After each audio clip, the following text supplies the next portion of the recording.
here in Rio. She is from Rio. She's working on a PhD project on Epicureanism in the late Republic, in late Republican intellectual history. She's just back from a year in Rome. Now back to Rio to carry on what clearly promises to be a very exciting project. Today's talk is very much within that framework, within the framework of research questions, and it is on Pietas Epicurista and Ação Politica em Lucrécio e Cicero. Over to you, Maria. Bom, boa tarde a todos. Queria... Alô? Foi? Pronto. Então, boa tarde. Antes de mais nada, eu queria agradecer ao professor Sant'Angelo, professora Cláudia,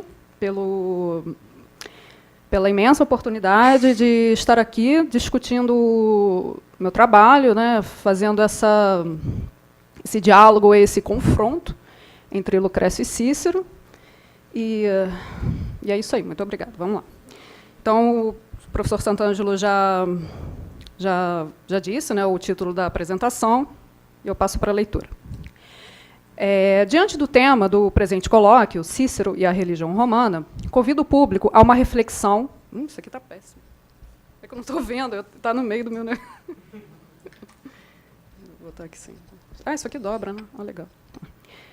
Convido o público a uma reflexão sobre as retóricas e operações conceituais conflitantes, por meio das quais Cícero e Lucrécio propuseram modelos de ação política e atitudes piedosas distintas aos sacerdotes e magistrados romanos de seu tempo. Sugiro um percurso investigativo por meio do qual afrontaremos a questão a partir da distinção entre a ideia de direito natural no Tratado de Legibus de Cícero e no poema De Rerum Natura de Lucrécio. É legítimo encaminharmos nessa direção o exame acerca das atitudes religiosas das autoridades romanas, porque havia uma interação e mesmo identificação entre liderança jurídico-política e liderança religiosa na Roma Antiga.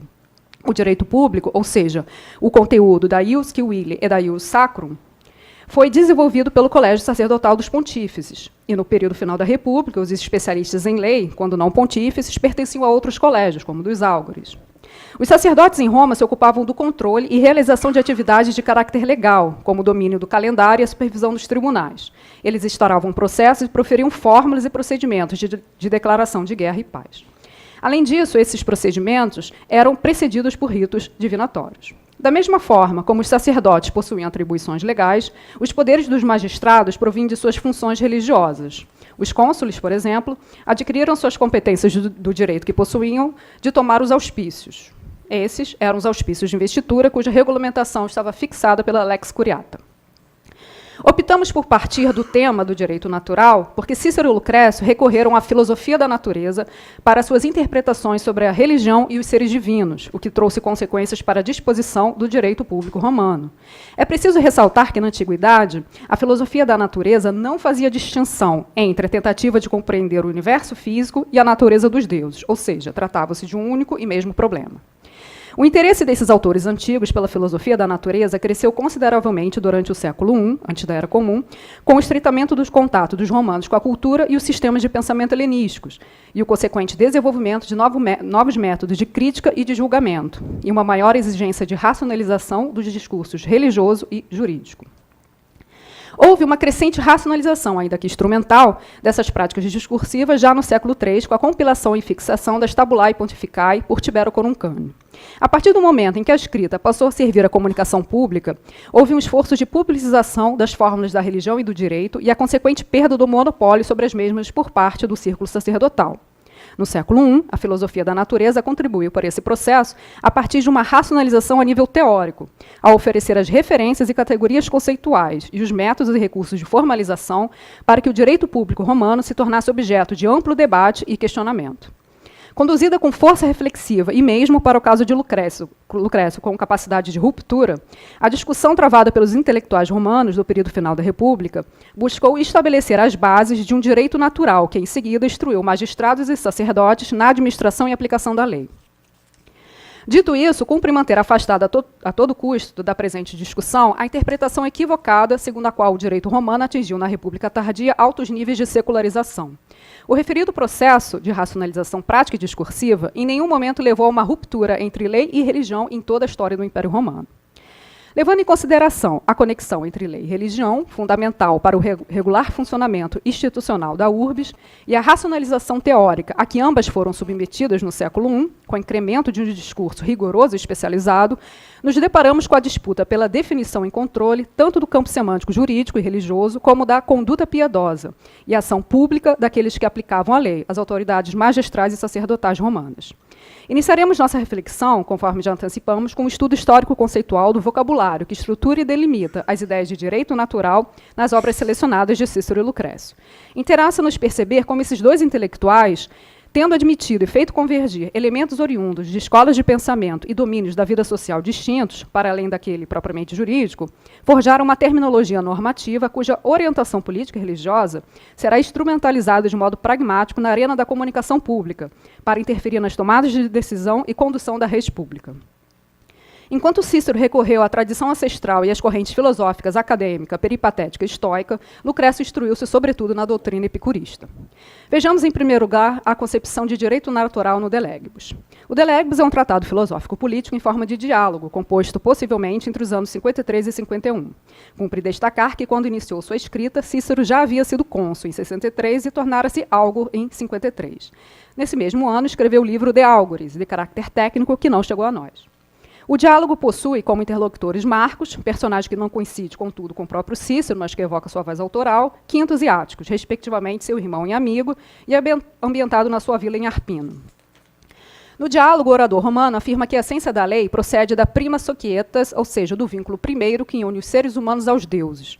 Esse ligame se expressaria na forma de uma razão divina e universal que emanaria dos próprios deuses e seria também de propriedade do gênero humano, por sua participação na natureza. Para Cícero, a humanidade nasceu para a justiça, e foi a natureza que adotou da recta ratio, ou seja, do conhecimento da própria lei. Marcos, a primeira e verdadeira lei, eficaz para ordenar e proibir, é a ratio recta do Supremo Júpiter. Assim como aquela mente divina é a lei suprema, do mesmo modo a razão é perfeita na mente do homem sábio.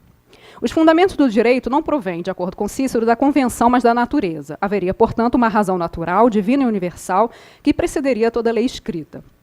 Marcos, a lei não foi elaborada pela inteligência dos homens, nem é o decreto qualquer de um povo, mas alguma coisa de eterno que governa o mundo inteiro com a sabedoria de ordenar e obedecer. A primeira e última lei era a mente do Deus, que, por meio da razão, formulava as obrigações e proibições para tudo. Conforme esse princípio, com razão, exaltou-se aquela lei que os deuses concederam ao gênero humano. Essa, com efeito, é a razão e a mente do sábio, apropriada para ordenar e proibir. Na condição de documento histórico-jurídico, o De Legibus atraiu muito o interesse dos pesquisadores, por conter o exame e o comentário detalhado de muitas leis romanas, o que tornou material de consulta obrigatória para o estudo das instituições e direito público, civil e religioso. No que diz respeito à perspectiva de análise que nos interessa, voltada para a ideia do direito natural, o diálogo é fundamental, tanto pelo propósito atribuído por Cícero a ele, quanto pela exigência de racionalização que o perpassa. O orador romano comunica a seus interlocutores desejar discorrer sobre universus ius, ou seja, sobre o direito em geral, e parte em busca de uma orientação ética universalmente válida. Essa intenção se revela na seguinte passagem. Vejamos novamente, então, antes de abordar cada uma das leis, a essência e a natureza da lei para evitarmos ignorar o valor do método por meio do qual devemos definir os princípios jurídicos. Declarado o tema e o método de investigação, Cícero define a lex como a ratio summa, a razão divina, intrínseca à natureza e regente do cosmos. O orador romano está convencido de que os cidadãos romanos, orientados pela recta ratio, agem com prudência e são capazes de definir o que é objeto de ordenamento e impedimento. Dessa forma, escolhem um bem e elaboram leis que irão garantir a salvação, felicidade, segurança e paz dos civitates. Levando em consideração o que foi discutido até o presente momento, compreendemos a grande importância dada por Cícero à observância dos rituais e ao respeito ao culto por parte dos cidadãos romanos. A religião, tal como defendida por ele, devia cooperar para o estabelecimento da tradição e do consenso, e desempenhava uma função de controle e coesão social. Havia um pacto cívico entre cidadãos e seres divinos que requeria dos primeiros uma série de deveres e impedimentos. Por meio da renovação da confiança nos rituais, os cidadãos romanos reforçavam aquele vínculo primeiro, que os unia aos deuses, do qual provinha a razão natural divina e universal, tida como fundamento do direito do bem. Com isso, consolidava-se a consciência normativa dos civilitates. Para fortalecer a norma cívica, as fórmulas jurídicas baseavam-se muito frequentemente nas formulae religiosas. Marcos. E quem negará que essas ideias não são válidas, percebendo quantos acordos se reforçam pelo juramento, quão grande segurança as práticas rituais trazem para os pactos, quantos o temor do castigo divino afastou do delito, e quão sagrado é o vínculo que une os cidadãos uns aos outros, quando entre eles intervêm os próprios deuses imortais, algumas vezes como juízes, outras como testemunhos. Cícero recorda, nessa passagem, o apelo dos romanos à fides, na hora de estabelecer contratos. A fides preside o pacto original que vincula os seres humanos aos deuses e os acordos inter homini, ou seja, os foedera, entre povos e as transações privadas entre os cidadãos romanos. A quebra da fides, por parte de algum cidadão, ameaçava pôr em risco a sociedade romana como um todo, pois a concórdia com os deuses e a manutenção das relações pax deorum, pax hominum, eram tidas como necessárias para a preservação da ordem social e proteção e prosperidade da urbis. Nesses termos, a atitude prejudicial, a fides, exigia a aplicação da máxima pena religiosa sobre a fórmula do sacer esto. A execução dessa sanção pressupunha, por sua vez, um entendimento a respeito do modo de ação dos seres divinos. Os deuses conhecem como cada um é, que coisa faz, o que permite acolhem para si, ou o que há em seu íntimo, com que alma e piedade praticam a religião e ainda observam atentamente os piedosos e os ímpios. Além disso, o próprio Deus, se constituir não juiz, mas um castigador, parece dar a entender que o sentimento religioso se reforça diante do temor de uma punição imediata. Aproxime-se dos deuses com pureza, pratiquem a piedade. Quem agir de modo contrário, o próprio Deus lhe punirá, que os ritos sagrados sejam celebrados com solenidade. Vimos aqueles que jamais teriam sido inimigos nossos se não tivessem odiados a pátria, uma hora inflamados pela avidez, outra pelo temor, desrespeitosos das normas religiosas. Esses sofreram punições maiores do que as que pretendi. Dupla é a punição divina, porque consiste em atormentar as almas dos vivos e numa tal reputação dos mortos que sua decadência é acolhida pelo juízo e pela alegria dos viventes. Os aspectos da relação com os deuses, ressaltados por Cícero nessas passagens, marcadamente normativos e punitivos, se elucidam quando recordamos que eles coabitavam com os romanos o espaço da cidade. Os deuses eram cidadãos de Roma e seus templos eram suas moradas terrenas. Assim, participavam ativamente das ocasiões públicas, regularmente acompanhadas por preces e sacrifícios, e os romanos encontravam-se permanentemente sob seu olhares vigilantes, e a eles deveriam demonstrar seu temor reverencial, constrangimento e escrúpulo religioso. O orador romano, ciente da centralidade da fides e da concórdia com os deuses para a salus pública, ou seja, para a normalidade institucional e bom funcionamento da res pública, declara atribuir às leges de religione grande importância, e a elas dedicará uma longa exposição no segundo livro. Conferir tal valor às leis que regulamentam os cultos privados e as cerimônias públicas significa, do mesmo modo, conferir aos sacerdotes e magistrados enorme autoridade e prestígio. E aos seus procedimentos e conduta, Cícero destina uma minuciosa investigação, que se inicia no final do segundo livro e ocupará toda a extensão do terceiro. Afinal, do correto encaminhamento dos ritos públicos e da interpretação dos sinais divinos, por parte das autoridades político-religiosas, dependia a manutenção das relações apropriadas e pacíficas com as divindades. Qualquer distúrbio nessas relações ameaçava Roma, com o risco de graves desastres e derrotas. Marcos, essa passagem foi bastante citada ontem. Por que a coisa pública que se conserva pela necessidade do povo, do conselho e da autoridade dos aristocratas? Ah, não, foi a outra passagem que foi citada ontem. A divisão dos sacerdotes não descuida de nenhum tipo de prática religiosa legítima. Uns, com efeito, são designados para aplacar os deuses, são os que presidem os ritos solenes. Outros devem interpretar as predições dos adivinhos, mas não podem ser muitos, para que não sejam intermináveis. E também para evitar que qualquer estranho de fora do colégio dos sacerdotes venha conhecer as predições reconhecidas pelos poderes públicos. Dos sacerdotes mencionados por Cícero, os álgores públicos são os intérpretes dos auspícia, sinais enviados por Júpiter. Os álgores observavam, de acordo com a disciplina, os sinais divinos de não hostilidade, constatando a posição favorável dos deuses em uma ação pretendida. Que prevejam a ira dos deuses e que os obedeçam, que interpretem a distribuição dos raios segundo sua localização no céu, que mantenham purificados e consagrados a cidade, os campos e os templos. Os álgores, portanto, dispunham dos instrumentos de adivinhação e da lei. que combinados representavam um dos meios mais influentes de exercício do poder na República Romana, pois permitia interferir nas questões presentes e assegurar o controle sobre decisões futuras. Os direitos e autoridade dos áugures nas questões públicas eram, nas palavras do orador romano, grandíssimos e excepcionais. Afinal, o cumprimento de toda ação governamental de maior consequência devia ser precedido da consulta aos aspícia. Aí sim a passagem citada ontem. Com efeito, o que há de mais importante, sem investigarmos as leis, que poder dissolver os comícios e as reuniões convocadas pelas mais altas autoridades militares e por aqueles que ocupam as mais altas magistraturas, ou mesmo anulá-los, caso já tenham tomado lugar. O que há de mais sagrado que considera ou negar o direito de consultar o povo, a plebe? E nenhuma ação levada a cabo por magistrados pode ser aprovada sem sua autoridade, nem na guerra nem na paz.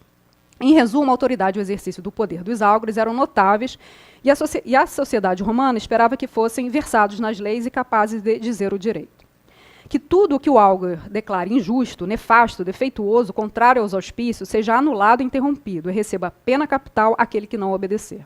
Houve, ao longo do conturbado período das guerras civis do século I, a intensificação do uso dos auspícios como instrumentos de controle político. Cícero e Lucrécio, assim como outros intelectuais romanos, contestaram alguns dos seus usos e fomentaram discussões e reflexões de caráter filosófico e político acerca das suas competências e das fontes de conhecimento requeridas para o seu exercício. O orador romano buscou, da sua parte, moderar in religionem, isto é, se preocupou em estabelecer limites e parâmetros para informar e tornar confiáveis as predições. Insistiu que a extensão do potencial de predizer os efeitos ou as consequências de ação e de revelar os planos do destino precisa ser delimitada e restringida ao seu valor de diagnóstico. Em uma palavra, precisa ser firmemente controlada. E veremos que Lucrécio, por outro lado, afrontará o problema de modo inteiramente diverso. Uma vez tendo sido esclarecida como a concepção de direito natural de Cícero informou sua visão acerca das funções e conduta piedosa de magistrados e sacerdotes e das suas relações com as leis e instituições republicanas, passemos para o exame dos mesmos temas na obra do poeta epicurista. O De Rerum Natura, escrito por volta da primeira metade da década de 50 do século I, é um poema épico didático composto em hexâmetros, organizado e dividido em 6 livros, todos delimitados por um proêmio e um epílogo. Nos proêmios, o poeta romano celebra a exultante promessa de libertação da filosofia epicurista e elogia Epicuro em tom épico-heróico. É inegável que a historiografia sobre o direito público romano tendeu a centralizar suas análises em torno dos tratados de Cícero, enquanto a fortuna analítica do De Rerum Natura se concentrou no seu valor poético e repertório de formas literárias. O seu reconhecimento enquanto documento histórico que ilumina aspectos jurídicos, institucionais e religiosos da Roma tardo-republicana ainda é bastante limitado.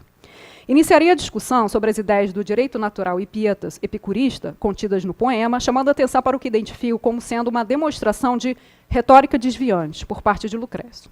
Assim me refiro a seu empenho de instrumentalizar ideias-chave do pensamento epicurista a nível argumentativo, mas também especulativo, para exortar uma atitude verdadeiramente piedosa aos seus leitores ouvintes. Os debates travados pelos intelectuais romanos, animados pelo estudo de temas da filosofia da natureza, instalaram uma polêmica ou controvérsia deísta no século I. Observamos que os partidários de uma visão estoica ou acadêmica inferiram da regularidade dos fenômenos naturais uma causação divina ou um propósito inerente ao mundo. Parte expressiva dos especialistas considerou que os epicuristas, ao contrário dos primeiros, teriam sido incapazes de oferecer uma resposta satisfatória aos eventos regulares, tornando ortodoxa a visão imprecisa segundo a qual admitiam que os fenômenos da natureza não obedeciam às rigorosas leis da necessidade e da causalidade, mas somente a movimentos contingentes ou indeterminados. Tais críticos insistiram que Epicuro reconheceu a presença de eventos acidentais em sua concepção de mundo e ainda atribuiu ao clinamen, aí vocês desculpam o erro da grafia, atribuiu ao clinamen, desvio da partícula atômica, a ocorrência de acontecimentos supostamente aleatórios na natureza. Chama atenção nessa controvérsia, contudo, o fato dos oponentes gregos e romanos do epicurismo nunca terem recorrido em suas invectivas ao clinamen para relativizar ou negar a consistência da teoria do sábio grego nesse terreno da regularidade dos eventos naturais. Por fim, a partir da década de 80, da Era Comum, a crítica corrente reconheceu que as restrições às ocorrências indeterminadas são muito mais limitadas na filosofia de Epicuro do que normalmente admitido. Aumentou entre os especialistas o consenso de que Epicuro teria afirmado que todos os fenômenos observáveis em nosso mundo formam uma mecânica cadeia de eventos, uma necessária cadeia de eventos, e obedecem a uma causação contínua e estritamente mecânica. A única exceção realmente admitida pelo sábio grego ao domínio das rigorosas leis naturais seria o comportamento humano, capaz de gerar ações espontâneas, e única e exclusivamente no campo das ações humanas ocorreria a interferência do clinamen dos átomos. De fato, não encontramos nos escritos supérstines de Epicuro nenhuma aplicação sistemática do desvio atômico no desenvolvimento de algum tema de filosofia natural, de física. Entretanto, o clinamen traz implicações éticas fundamentais em suas obras de caráter moral, como na Carta a Meneceu, em que o sábio grego rejeita o destino na condição de implacável necessidade e descarta a interferência de forças ou causas instáveis na vida do homem sábio. Nesse ponto, Lucrécio segue os passos de Epicuro e não associa o clinamen a fenômenos no mundo aleatórios ou fortuitos. O poeta recorre ao desvio atômico, em um primeiro momento, para justificar, de um ponto de vista teórico, a necessidade de introduzir o genitalias motus na sua concepção de física natural. Os átomos deixam de se movimentar na mesma direção e, empurrando-se um contra os outros, exponte sua, formam aglomerações. Com isso é oferecida a condição indispensável para a criação dos mundos, a formação do magnarum rerum exordia. Desejamos que, a este propósito, tu saibas também que, quando os corpos se deslocam verticalmente para baixo, através do vazio, devido ao seu próprio peso, se desviam um pouco do seu trajeto, num momento não determinado e num lugar incerto, apenas o suficiente para se dizer que houve uma oscilação no seu percurso. Porque, se não se desviassem, tudo cairia para baixo, como as gotas de chuva, através do vazio profundo, e não se produziriam entre eles nem choques nem golpes, e assim a natureza nunca teria criado coisa nenhuma. E os próprios átomos, chocando ao acaso por sua iniciativa, depois de se reunirem ao acaso de muitos modos, em vão e esterilmente, chegaram por fim, agregando-se no momento, a criar aquelas coisas que se tornaram para sempre as bases de coisas grandiosas, da terra, do mar, do céu e do gênero de seres vivos. Na verdade, não foi certamente por decisão sua que os átomos das coisas se dispuseram na sua ordem, como uma mente sagaz. Nem combinaram entre si, certamente, como haviam de se mover, mas porque, sendo muitos, de muitos modos, sofreram mudanças por todo o universo, atingidos por choques desde a infinitude dos tempos, experimentando todo o gênero de movimentos e de ligações, e acabaram por chegar àquelas disposições de que é formada a estrutura do universo. É preciso alertar, contudo, para o erro de supor que Lucrécio estendeu o movimento espontâneo e sem propósito dos átomos aos mundos já criados. Assim como o sábio grego, o poeta romano se preocupou em assegurar que a filosofia epicurista respeitava as rigorosas leis naturais da necessidade e da causalidade. Na sua exposição da cosmologia epicurista, deu ênfase a termos como foedera, orto, certus, finis, leges, etc. Lucrécio enfatizou que o clinamen é uma exceção ao movimento normal dos átomos, um desvio mínimo, produzido quando se afastam da linha de sua trajetória a uma distância nec plus quam minimum. Contrário à doutrina epicurista, Cícero ridicularizou esse princípio, referindo-se a ele como res commentiscitia. Além da criação de mundos, ao clinamen, o poeta romano atribuiu a existência da libera voluntas nas ações humanas. Graças ao desvio mínimo, as almas, compostas pelas mais finas e móveis estruturas atômicas, logram romper os fati foedera e suscitam ações não inteiramente determinadas por condições pré-existentes no mundo e na natureza. No poema, Lucrécio se esforçou em justificar teoricamente, por meio da física epicurista, sem recorrer, portanto, à causação operada por uma alma ou mente divina, o compromisso dessas ações espontâneas com a razão e a regularidade das experiências do mundo. Para compreendermos o quão rigoroso e bem fundamentado é, nesse ponto, seu raciocínio, é necessário admitir que ações qualificadas como contingentes, desvinculadas de qualquer finalidade, não deixam de ser, contudo, compatíveis com as leis naturais da necessidade. Lucrécio elucidará que tais ações resultam de condições antecedentes, tanto quanto aquelas mais prontamente reconhecidas como regulares, e respeito à mesma causação contínua, estritamente mecânica e racional, a que a filosofia epicurista argumenta estar submetida à natureza. No De Legibus, Cícero se declara em ortoli suis com os epicuristas quando o assunto é o fundamento da ordem cívica e a normalidade institucional da República. Marcos, que há, então, de mais verdadeiro do que nada ser tão estúpido e arrogante, a ponto de crer possuir em si razão e inteligência, e, ao contrário, negá-las ao céu e ao mundo.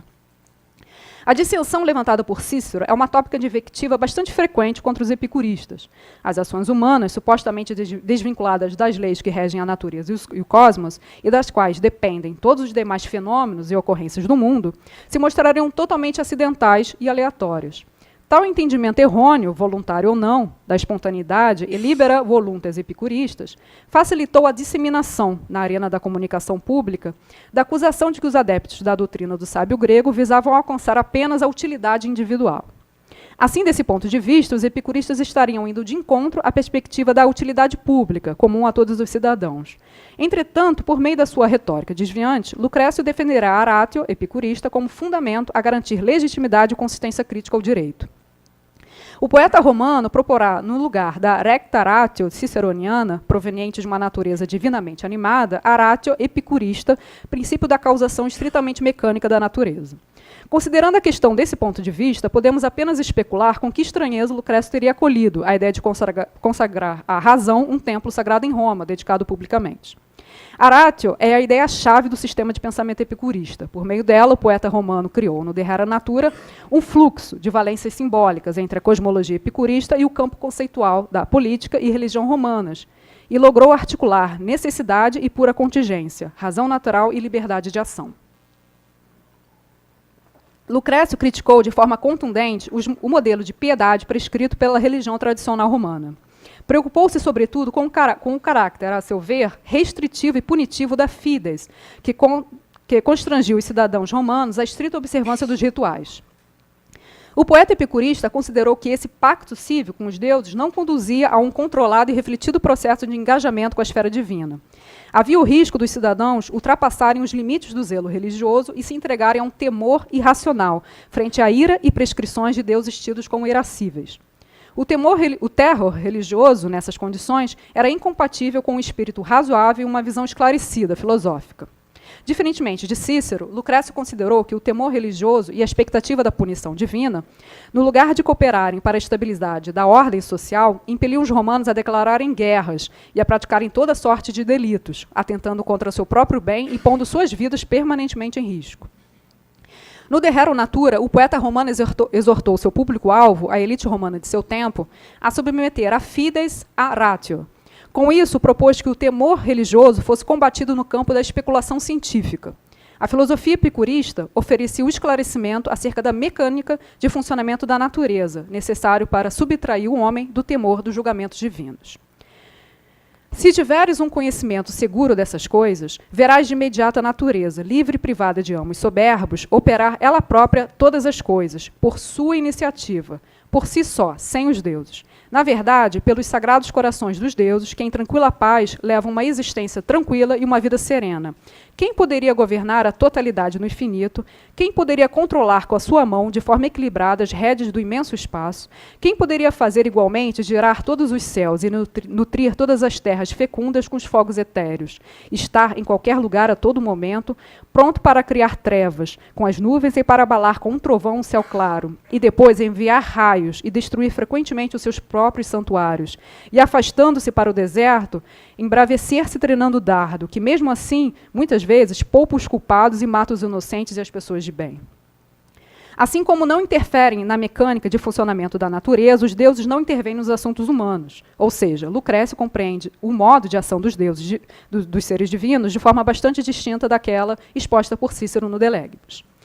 É necessário, com efeito, que todo ser divino frua por si de uma vida eterna em excelsa tranquilidade, afastado de nossas coisas e separado delas a grande distância.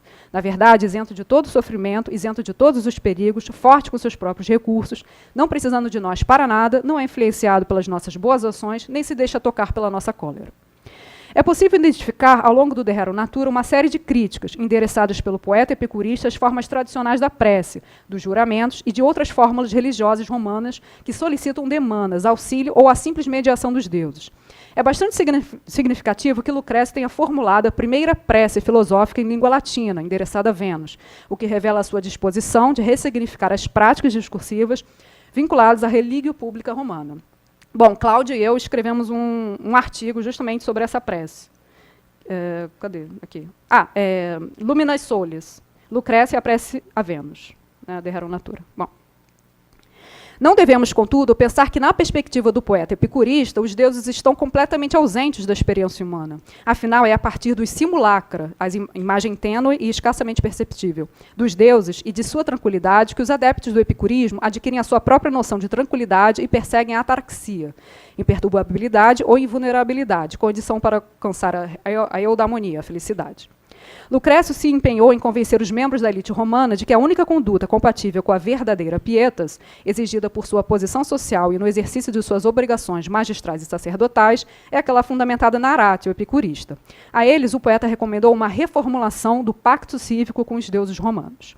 Se não repelires para longe do teu espírito essas coisas, indignas dos deuses e estranhas à sua paz, os sagrados desígnios dos deuses, por ti diminuídos, a ti muitas vezes te incomodarão.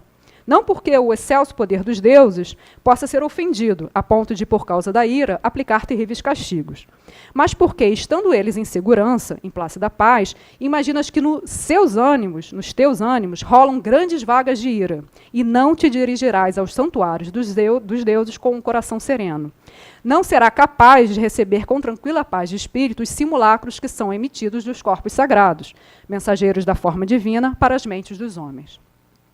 É possível que Lucrécio esperasse que as autoridades político-religiosas de Roma, estimuladas por versos escritos, segundo o próprio Cícero, com ar e ingênio, se dedicassem ao estudo da física epicurista e se comprometessem com seus preceitos e fórmulas éticas. De fato, o poeta se esforçou na sua composição. Lembremos do mel espalhado nas bordas da taça que contém o amargo absinto de uma doutrina difícil e obscura. A investigação científica da natureza deveria levar os magistrados e sacerdotes romanos a acolher uma orientação para a vida prática, que alterasse suas maneiras de pensar e sentir, e permitisse a correção de juízos e erros de raciocínio. Com isso, poderiam levar para o exercício de suas funções político-religiosas a reflexão sobre a natureza superior das divindades. No que concerne ao tema que nos interessa, os auspícia, Lucrécio despreende uma enorme potência e energia argumentativa contra a visão corrente da ação divina. No lugar da recordação, repetição e adesão tácita e imediata, incita, nas passagens dedicadas aos fenômenos meteorológicos, a controvérsia e a discussão. E não admira se nestas épocas, invernos e verões, há muitos raios, e se a túrbida tempestade se movimenta no céu, pois é perturbada por uma guerra que não se sabe que lado vai ganhar. De um lado as chamas, do outro os ventos, com água mistura. Isto é que é perceber a própria natureza do ignífero raio e compreender a força com que produz os seus efeitos. Em vez de desenrolando os cármenes etruscos, perscrutar os indícios dos misteriosos desígnios dos deuses, procurando saber de que parte surgiu o raio a voar ou em que direção foi a partir daí, como penetrou nos lugares fechados e depois, tendo exercido o seu poder, deles conseguiu sair. Ou que desgraças é capaz de provocar o golpe do raio que desce do céu.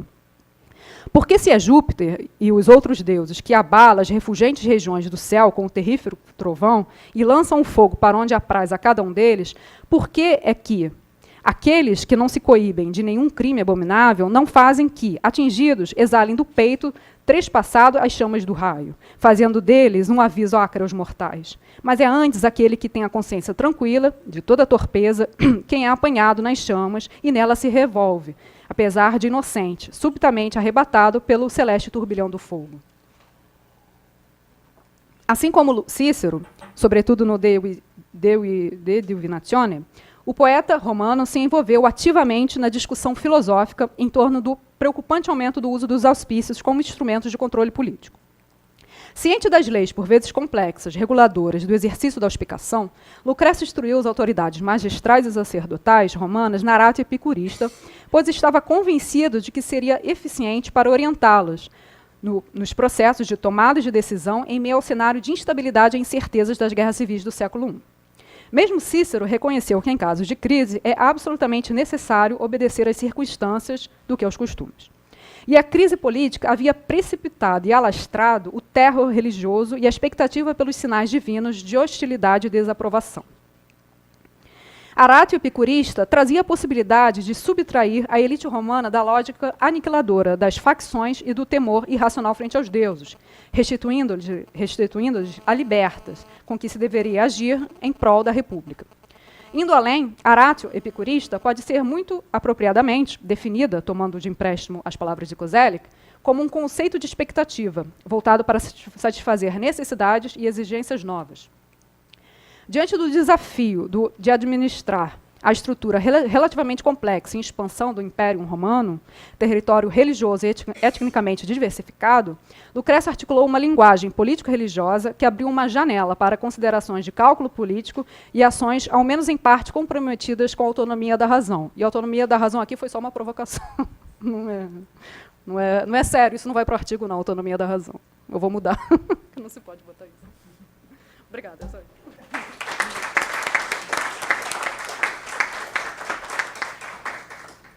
Thank you very much indeed.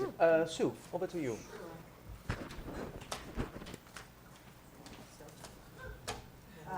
This is a reflection on the conflicting rhetoric and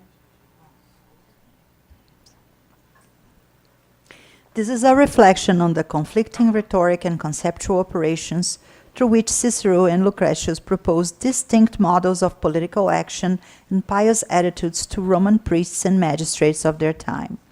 We will examine the religious attitudes of Roman authorities, for there was an interaction, an identification even, between juridical, political, and religious leadership in ancient Rome.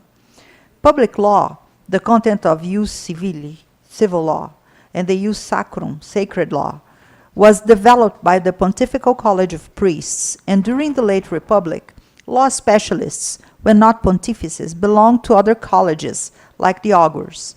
The priests in Rome controlled and realized activities of legal nature, like the control of the calendars and supervision of the courts.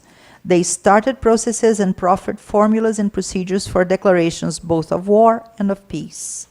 Likewise, the powers of the magistrates came from their religious functions. The councils, for example, acquired their competencies, their potestas and auctoritas, from the right they had to take the auspices. These were auspices of investiture, and their regulation was set by the lex curiata. Cicero and Lucretius resorted to the physics and philosophy of nature for their interpretations of religion and divine beings, and that had consequences for the disposition of public Roman law. The interest of Roman authors for the philosophy of nature grew considerably during the 1st century before current era, with closer contact of the Romans with the Hellenistic culture and its systems of thought. This brought a development of new methods of criticism and evaluation, and a greater demand of rationalization of the juridical and religious discourse. On the 1st century before current era, the philosophy of nature contributed to this process from a theoretical standpoint, offering references and conceptual categories, as well as the methods and formal resources, so that Roman public law becomes the object of wide debate and questioning. The debate of the Roman intellectuals in late Republic aimed to establish the basis of a natural law, which in turn would instruct magistrates and priests in the administration and application of law. The connection between law and religion is a fundamental one for the regular institutional functioning urbs and for the theoretical rationalization to which both were subject in the 1st century before current era. Here we face with a dispute for the definition and control of the semantic fields of law and religion, and also of the pious conduct and the public action of those who apply the law, priests and magistrates. How did Cicero and Lucretius, having admitted and mixed elements from distinctive schools of thought and areas of social life, forge a normative terminology for political and religious orientation? Cicero made use of ancestral tradition and the Stoic, peripatetic, and academic schools, transmitted to him mostly by his teacher Antiocho da Scalona. Lucretius studied mainly the Epicurist doctrine. We will examine the conception of the natural law in the Legibus, a political philosophical treatise written as a dialogue and composed between the years of 53 and 51 before current era. In this dialogue, the Roman orator affirms that the essence of the law comes from prima societas, the first connection between humans and the gods. This connection expresses itself in a divine and universal reason emanating from the gods themselves. It would also belong to humankind through its role